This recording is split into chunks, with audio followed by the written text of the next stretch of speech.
On this episode of the podcast, we're going to be talking about how you can train like a professional. Now, this episode has come directly from questions that we've been asked and comments that we've had from athletes we coach who come to us extremely highly motivated and say, "Look, coach, I've got significant flexibility in my schedule. I'm not like a lot of the other age groupers that you talk to and that you work with who have got limited time and have got to make the most of their limited time. I don't want you to approach me like this. I want you to train me like I'm a professional." And often these athletes have got significant flexibility in their day to day lives, but often they do still have full time jobs.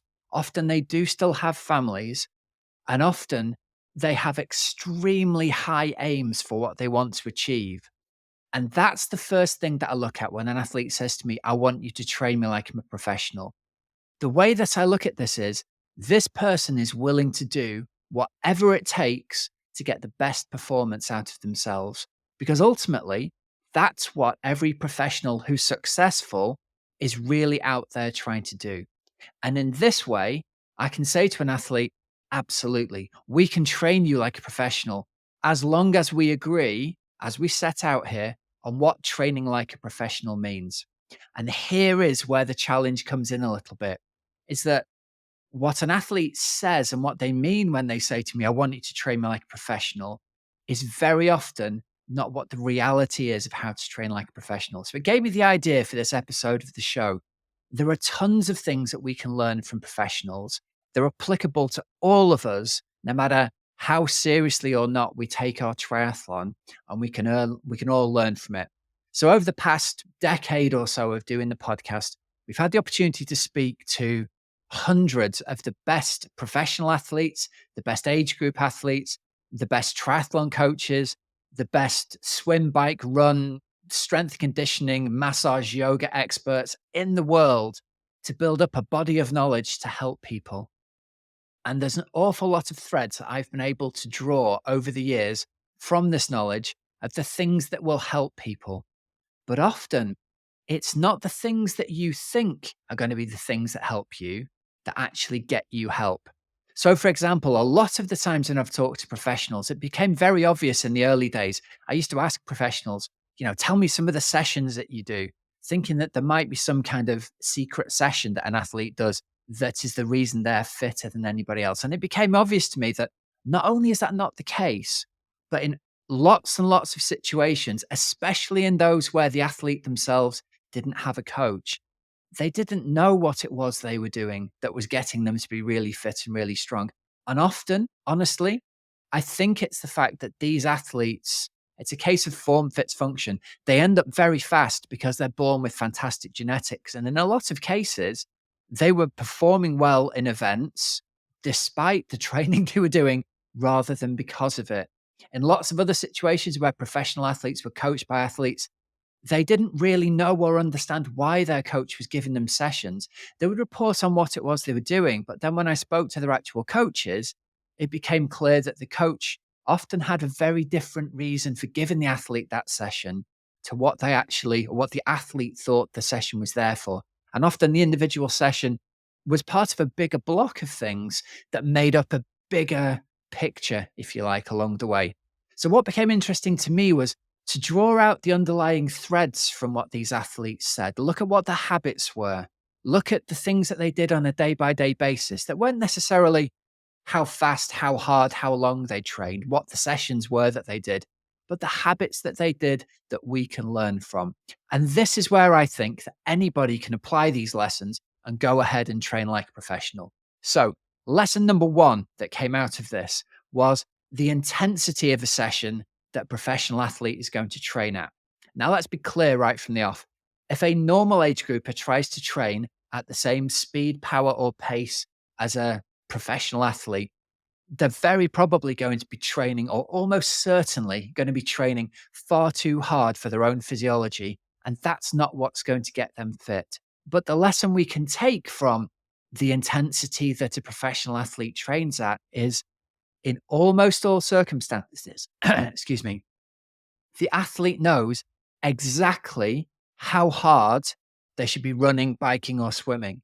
They know the exact pace that they're aiming at for an interval, for a split, for a long ride, for a long run. No matter what the session is, there's no guesswork. They're not just going out and running or riding on field. They know exactly how hard, how intense, what point in their particular zone they should be training at in that session that day. And that's the number one mistake that I see age groupers make when they come in that makes them different to professionals is that even sometimes when we give athletes their sessions and it's got some very clear speed, power, pace, heart rate guidance in, sometimes an athlete will just go off and do what they want to anyway because they feel good that day.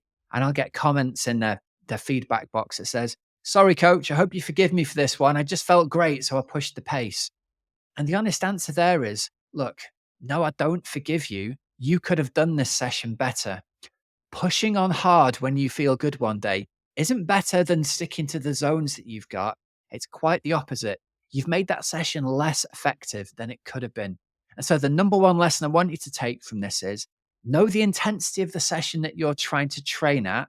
And just because you feel good on that day isn't a green light to go harder, run faster, bike harder, swim faster. Control what you're doing and be disciplined, just like a professional would be. Deliver that session and then use any extra energy that you may have to recover from that session. The second big lesson that we can learn from professional triathletes is that they know exactly the duration of the session that they're going to go out and do, and they're going to deliver it perfectly. They're not going to change how long they're going to go out for a ride for because they feel differently when they're out there in the middle of the ride. They've got a plan and they're going to stick to that plan for the duration of that session.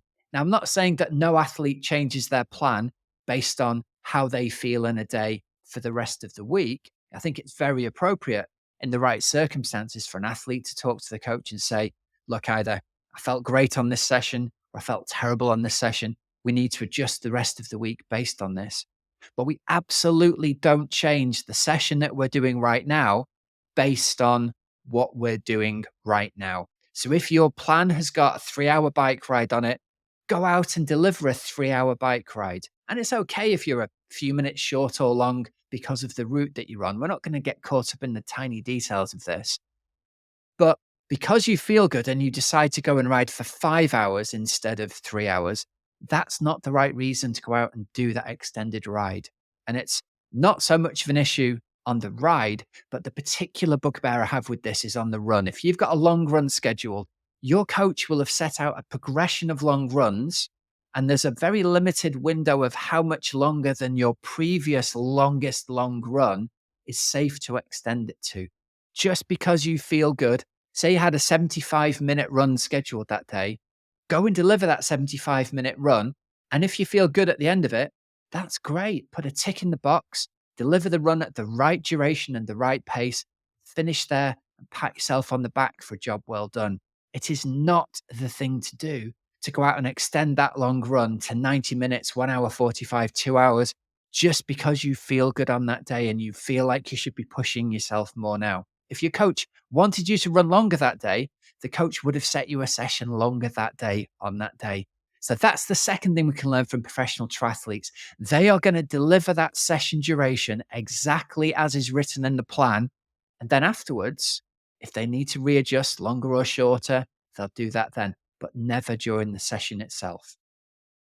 And the third big lesson that you can learn from professional triathletes, and this is honestly, this is the biggest one. If there was one big secret to professional triathlon, this would be the one.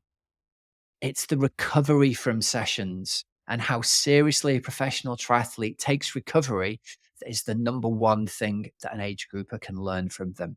So again, it's not about looking at how many hours in a week a professional does and trying to match the number of hours that they do.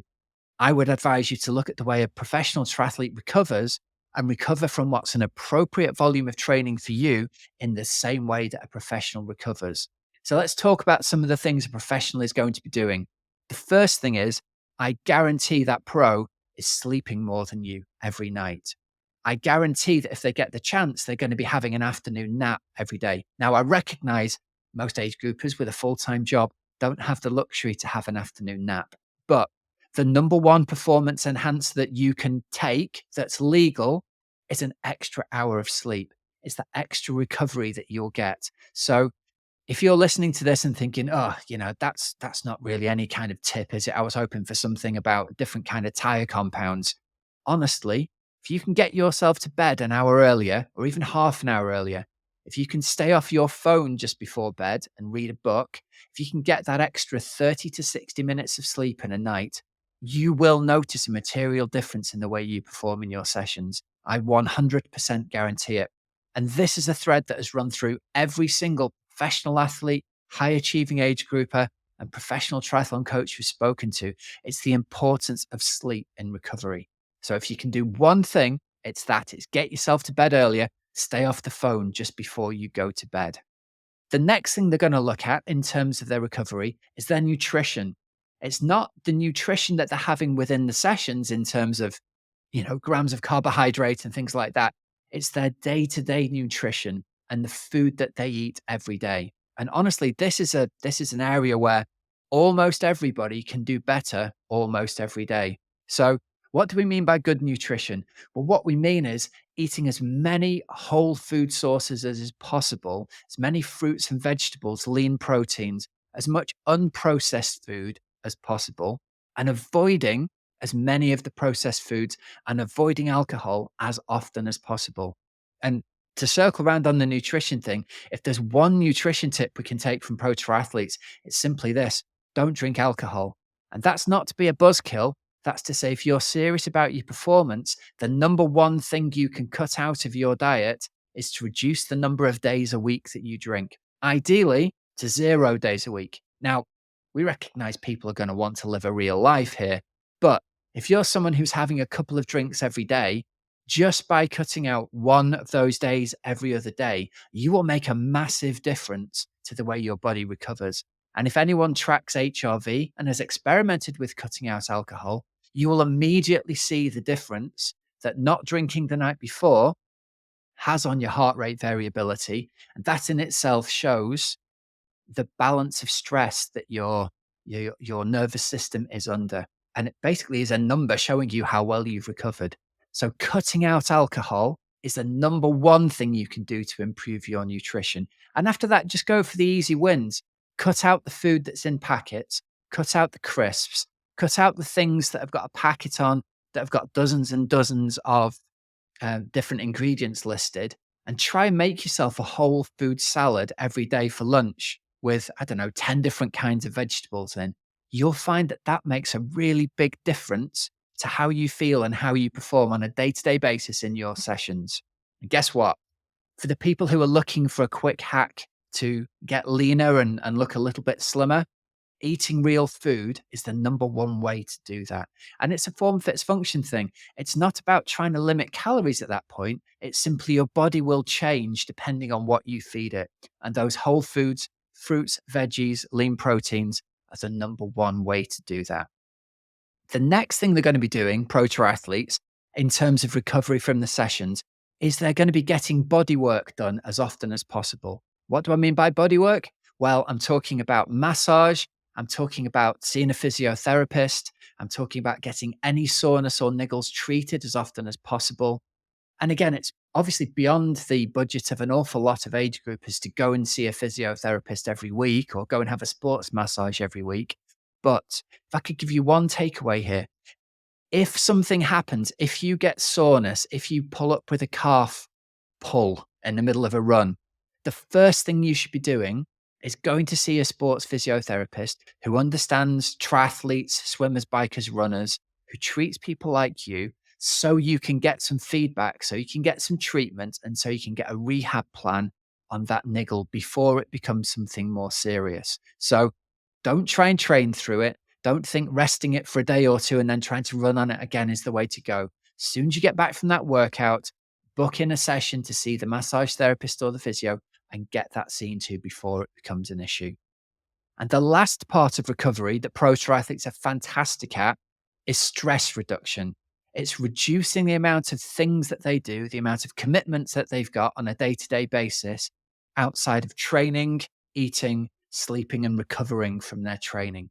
The less things that you've got going on in your life that's stressful, the better you're going to perform. So, how does that apply to a real world age group situation? Well, what it means is often a lot of the stresses that are in your life are non negotiable. You have to deal with the work meetings. You have to go on the late work nights out if you're in the kind of job that involves you doing that. You have to deal with the kids after a training session. You have to plan family days out. Your training's got to be planned in around that. So, again, train like a professional doesn't mean, well, I'm going to get 25 hours of training a week done and then we'll think about work, kids, family days out. It means plan out what your week is going to look like, plan out what's the maximum amount of training you can recover from, and then commit to delivering that amount of training. Because in the long term, age groupers are no use to their families if they get up really early, go out for a 5 hour bike ride, get back to say, well, I can spend the day with the family now, but they're so tired, all they're going to do is lie on the sofa all day. So it's really important, I think, to make that commitment to have your entire life in balance, family, work, training, and have the training fit around everything else. That's essentially what training like a professional is for professionals. The only difference is they've set their lives up. So there's a minimum amount of external work and a minimum amount of family commitments around their training. So that's something to really bear in mind. So I hope those three things of train like a professional have really helped you out today. Um, we look forward to hearing you in the comments. What's the one thing that you could change in your triathlon training, having heard this, that you'll commit to, that you think is going to help you out going forwards into this season? Okay, then. That brings us to the end of this week's episode. So here are some discount codes and deals for you. Over at precisionfuelandhydration.com, use the code OXYGEN24 for 15% off your first electrolyte order.